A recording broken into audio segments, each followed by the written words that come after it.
Hello everyone, welcome. So I decided to do something a bit different on my channel. I'm going to be having a segment called Ali Talk. Now on Ali Talk, I'm going to be interviewing persons from different backgrounds and giving my opinion or views on various topics. So welcome to the first ever staging of Ali Talk. Today I have here with me the beautiful and intelligent Michaela Miller. She's 22 years of age, and that's all I'm going to say. I'm not going to let her introduce herself and just give us a brief synopsis of who is Michaela Miller.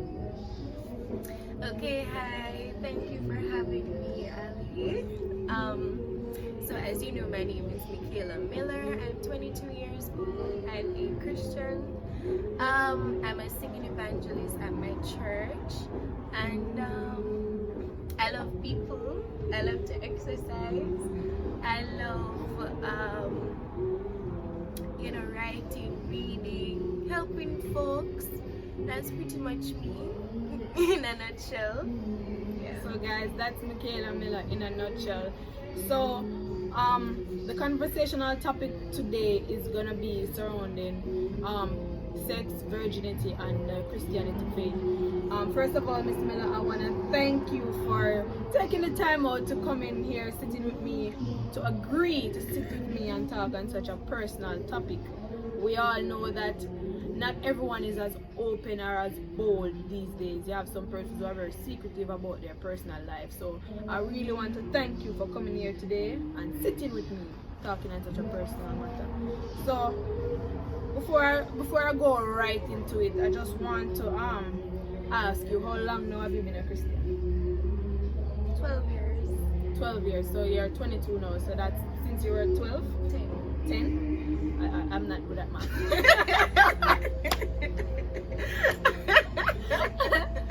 No joke. I'm not good at math. So it's since you were 10. Yeah. So what led you to become a Christian? Was it someone, something, or what was it? Alright, for me, both of my parents are Christians, so automatically I was growing in the faith.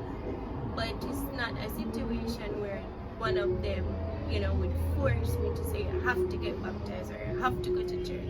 It was mandatory given that it's a Christian family, but I was forced to make the decision to be a Christian. I made it on my own. Okay. And I want you to compare Christianity then and now for you, growing up as a Christian young adult or as a teenager, as a child, because you were 10. So from a child to a teenager to an adolescent, then and now, compare Christianity. Is there any major difference? Is there anything different going on in the churches or in your faith? Well, at the time I was 10, I really didn't understand the intricacy of church. You just know you're on a Saturday, because I go to church on a Saturday. You just go to church, there is young people, Bible study, the film section, and you go, you pray, you sing, you clap, and you go your yard. That was it for me. But as I got older, adolescence, I realized the seriousness of it is not just going to church, but there are rules and regulations, there are commandments that God gave us to abide by. And when you got older, you realize how serious it is. And that is how people will begin to see your life as a Christian. So when I got older, I got more serious with my Christian journey, and I just started to follow to the T what is expected of me. Okay. Seeing that you have been a Christian for so long, what encouraged you or helped you to stay straight to your faith and not straight? Most of it is my mom, and the second person is my bishop. My mom is a very strict person. I love you. My mom is very strict, like seriously guys, really strict. She's very serious about her Christian life. She's a missionary. So it is expected of her child to do the same.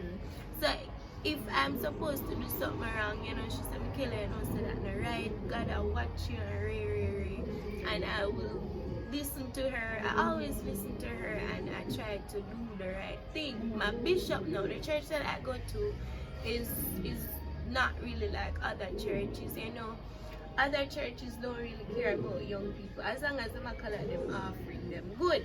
You get me?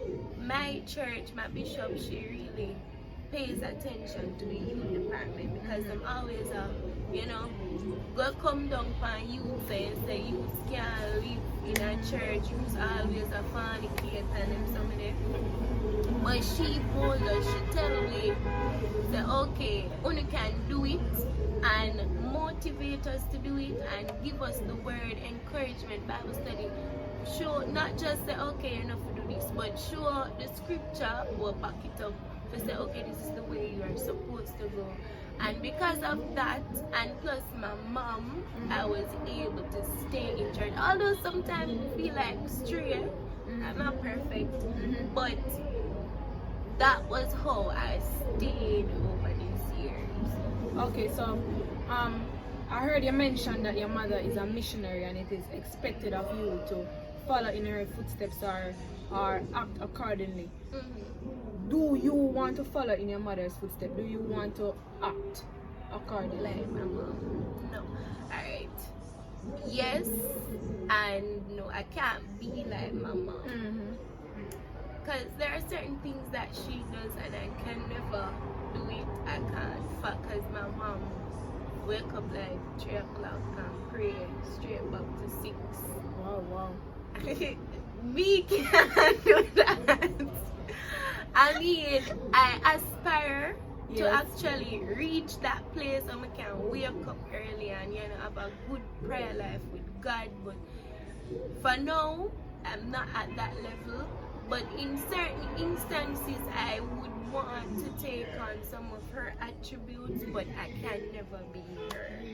Well said. So we're gonna delve right into the meat of the matter now. The meat now of the she's matter. getting me nervous.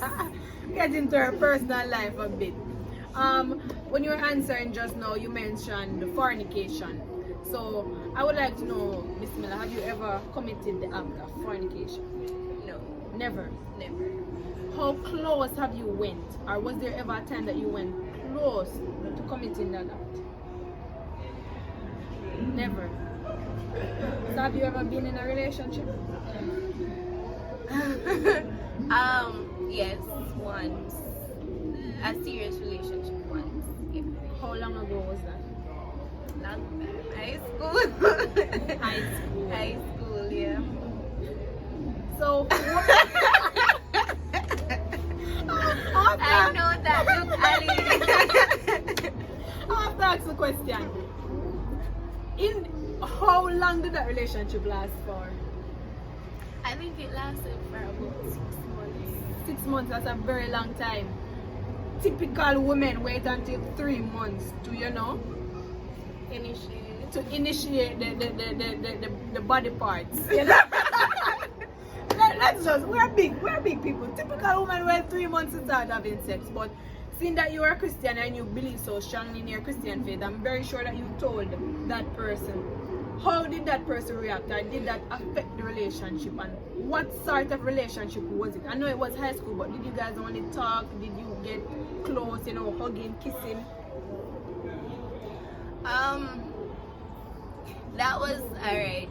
First of all, I did not have the intention to go into an intimate relationship because I always build up a wall when it reaches to that, because inevitably sex is going to be involved at some point, because you're dealing with humans who both have feelings, and if you begin to get clingy and lovey-dovey and whatever, things get out of proportion and things happen. So that was never my intention to enter an intimate relationship. However, I liked the guy and things escalated. Yes, we kissed twice. That was it. So nothing happened after that.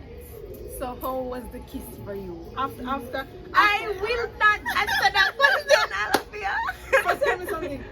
This kiss happened in an open area, right? Not in like a setting where it could lead to something else. It was open. So after that kiss, did your mind stray a bit? Did you think, oh, maybe I can go further? Yeah, I did think about it, but the spiritual part of me wouldn't allow me to flesh it out. To flesh it. When they said it's Flesh it spiritual, out. yeah. Alright. So, my bishop teaches this, right? Your mind is a very powerful thing. And first, to enter a sinful act, you first have to conceive it, which happens in your mind. And then your heart agrees with it, and that is how the action comes into being. Because you are so filled with that desire, your heart wants it, then it translates to your body. So when you know, are with the person and you get all passionate and hugging and kissing, and then everything just play out in your mind, and then before you know it, you sleep with the guy, and then you say, Jesus Christ, my have sex, my fornicate, re, what got done. And that is just it. It's very powerful, and this is why my church always encourage, if you're not ready to get married, then it is not encouraged for you to date intimately, go out with guys and read, because at some point you are going to fall. It is inevitable. Yeah. Very powerful words there. Bishop sounds like a very smart man, and the mind is in fact a very powerful thing. From your mind conceive, you can achieve. So whatever your mind think about, automatically, at some point, if you allow it, you will go there. So while we're on this topic of the sex talk, do you ever feel the urge to have sex? Of course. Like, would you say all the time, sometimes? No, not all the time. For me, I don't have problems with those stuff. I was exposed, because I grew up in church, so I never did know about sex when I was 10. You get me? But before getting baptized, I remember I used to go around some of my cousins, and I got exposed to certain stuff. I began to watch certain stuff. I don't have to go into details. No. We need you to go into details. When you say watch certain stuff, what you mean by certain stuff? Okay, so you have movies that, Movies. X-rated. You call them movies. X-rated. Isn't the proper word porn? Yeah. So you're telling me that... No. Can I finish? Okay, finish. Okay, so I was exposed to those stuff, right? Those stuff as in porn. Those stuff. So you have watched porn. So you know the different positions. You know what sex looks like. Yeah. Okay. So it played on my mind, and I used to pray about it. I prayed about it a lot, because the bad side, the enemy would try to influence you to carry out what you have visualized or what you have watched, and then that wouldn't be good for me at such a tender age. So from those times, I understood what it was. I also have, my family is very open, raw. Them talk about everything. So they would say, Michaela, make sure when you not get yourself involved in this area. So I knew what it was, but in terms of having frequent urges to do it, no. What my mechanism is, my bishop always say, whenever that happens to you, just show you say you're normal, you're healthy, yes, right? So is not for you to go and say it, Yes. fulfill the desire. That is not what it's for, because you know you're not married. Exactly. So what I would do, I ignore it. My bishop always say power is in your tongue. You know, so whatever you speak into being, then you have power to command stuff to keep quiet. So that is what I do, and so I ignore it, you know, or I'm gonna take a cold shower or something. A cold shower. A cold shower, right? And it go in. But once you feed the thought, you know, it come on and you go find one show, you go watch porn, or you masturbate, which is a sin, by the way. That just encourages it, and you know it becomes huge. You know, you can't get rid of it, and then you go seek ways to satisfy that desire. Yes. that desire. So guys, just as how Michaela ignores the urge, I want you to ignore the car, the vehicle noises in the background. We're outside. So I really want you guys to ignore that and focus on what we're saying here. So while we're on the topic of masturbation, whenever you feel the urge, because you have felt the urge, you said you take a cold shower, but what if you take that cold shower and the urge does not go away? Have you ever masturbated, or have you ever thought about masturbating? Never. So when you're showering, when you're taking that cold shower and you're trying to wash away the urge, so to speak, you're trying to wash away the urge, you don't slip a finger down there? No. Never? No. Wow. So, seeing that you're a Christian, right? And as Christians, the moral thing to do as a Christian would be to wait until you are wedlocked to have sex. You are 22 years of age. Are you dating, by the way? No. Okay, you're not dating. So when do you plan on dating, and what if, God forbid, what if that day is never come that a man goes down on his knee and says, Michaela Miller, will you marry me? And you never get married. You're just gonna continue living your life, no sex, no children. I guess you can adopt, but yes, it's a thing. People cannot have children. So, have you ever thought about that? That what if someone does not propose to me? The thought has never crossed my mind. There's a scripture that says, I want you to look in the camera when you say the scripture.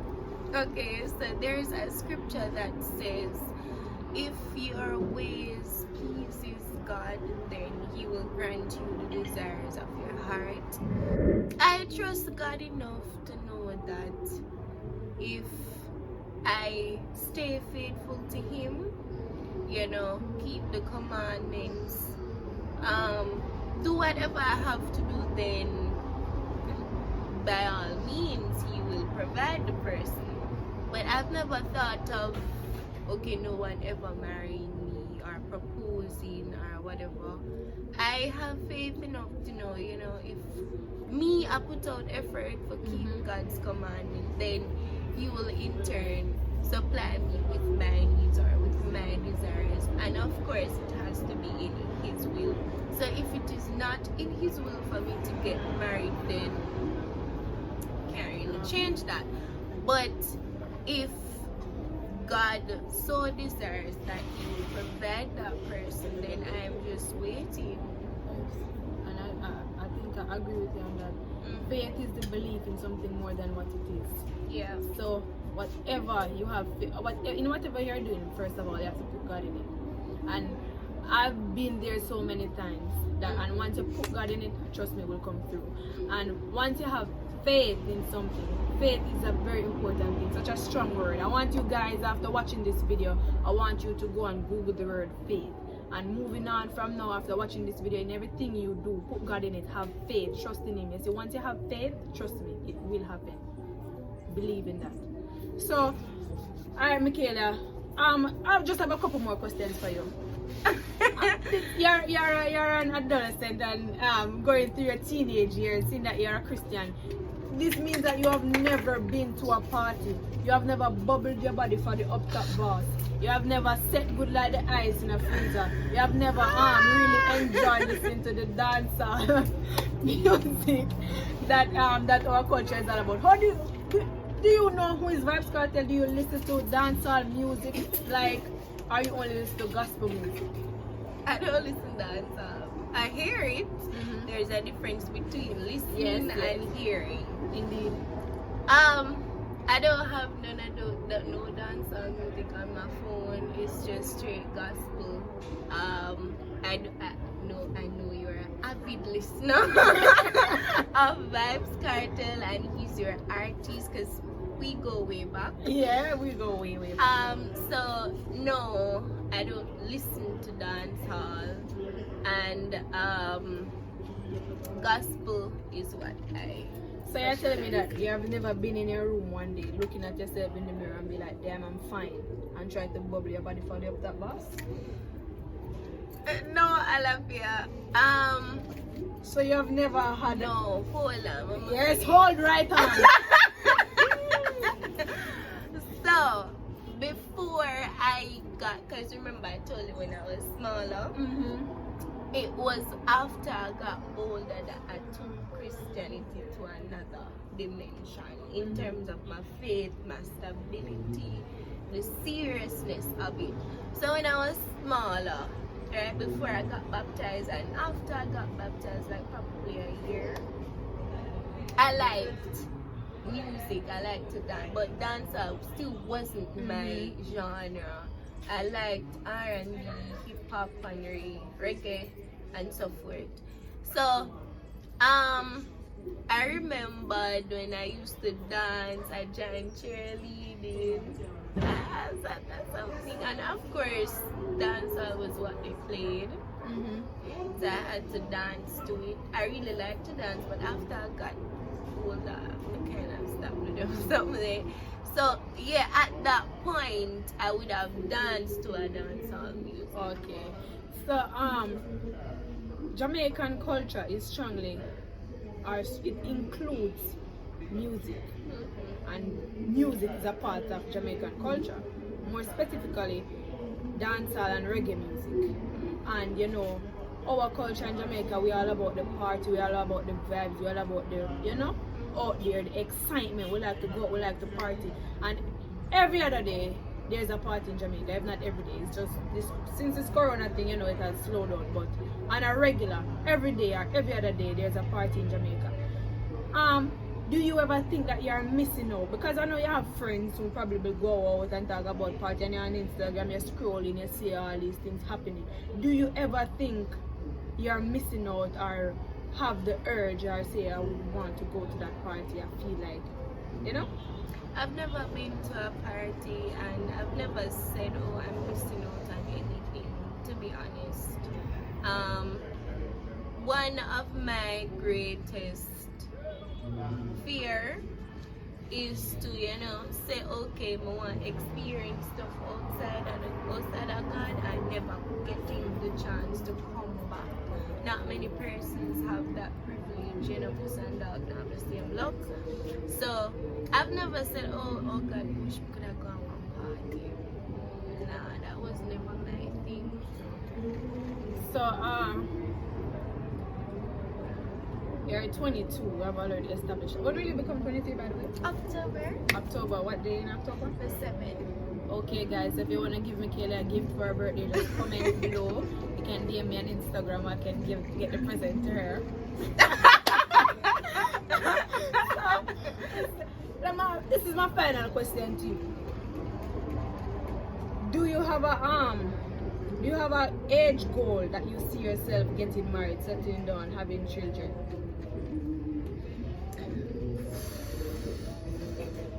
Well, I thought about 27, 28. 27, 28. This is not my final question, I lied. I have one question. 27, 28. And you're 22 now. So, I know that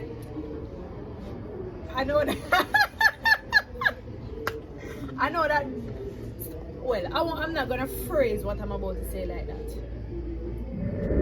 You're a beautiful and attractive young lady, so a man is not hard to find. But there's only one right man out there for you. So say that. But for me, before you get married, there should be a period of time that you date. You know, you get to know the person. But as a Christian, you mentioned earlier that if you're not ready to get married, you're not supposed to be dating. So how do you know that you are ready to get married? And what if you start dating this person and you think, oh, I'm ready to get married, and that person is not the one? Like, how do you know? I don't know if you know Miles Monroe, but he's a famous author, Christian, and so forth. He's a Bahamian. He passed a couple years ago. I've been listening to him along with my bishop and my mother. So, in terms of how you know you're ready, for me, I'm an independent young lady. You know, I'm not going to depend on a man to provide me with a house. I'm not going to depend on a man to provide me with money or security. Right? I'm not going to depend on you. I'm not going to depend on you to buy me anything. I don't need anything from you. So for me, I want to establish all of that before I'm ready. So I want to achieve certain stuff before I get into marriage. Okay? That is my philosophy. I need to have a house. I need to establish a stable career, right? Have savings and whatever, prepare for a family before I think about marriage. So that is how I know that I would be ready. In terms of the guy, in terms of the guy has to be God-fearing. If he's not already a Christian, hold on, guys. If you're watching this, go and get your book or your tablet and right there, you know. So point one has to be God-fearing. So that's firstly, you have to fear God. You have to, if you're not already a Christian, you have to be God-fearing and willing to serve God with me, because we can't marry a sinner. We don't have the intention to come at church. Okay. Right? So wait, you're saying that you would pick up someone who is not a Christian. The person just have to be God-fearing. He doesn't have to be baptized. That's what you're saying? Yeah. Once you have the intention to be saved, then you have a chance. Right? Okay. I think this is my final question. I'm not lying this time. Do you, let me not look in the camera and ask this question. Do you believe that if you were not a Christian, you would still be a virgin? I wouldn't be a virgin. Wow. I was not expecting that answer. So why? I lied again.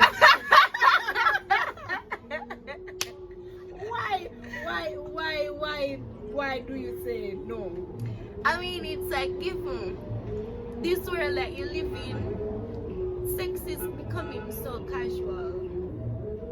You know, you go on a date, and as these dancehall people them say, you know, like because when going to you, me have to hear them a blast in my ears, me tell the student bus, right? And we ask people about it. Them, no, you have females that go on a date, and by the end of the night, you guys have sex.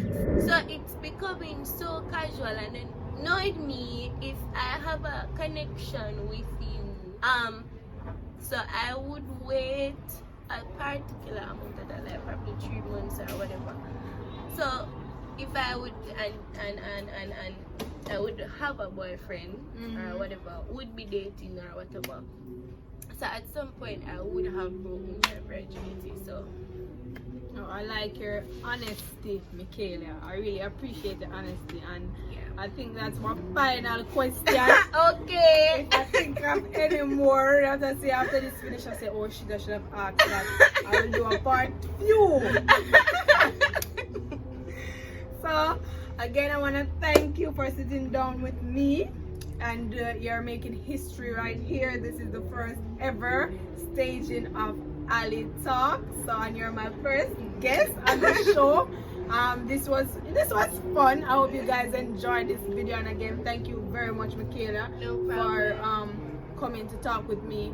Normally at the end of interviews people get tokens, but we're not there yet. We'll get there though. You know, a little token or something, but my token of appreciation is my thanks coming from my heart. So that's it, guys, for the first ever staging of Ali Talk. If you have made it this far, thank you very much for watching. Remember to like, comment, share, subscribe, and if you have any other interviews that you'd like to see be done on Ali Talk, or any topics that you would like to be discussed, you can also comment or take opinions, you know. So again, thank you for coming, thank you for watching. I'm out.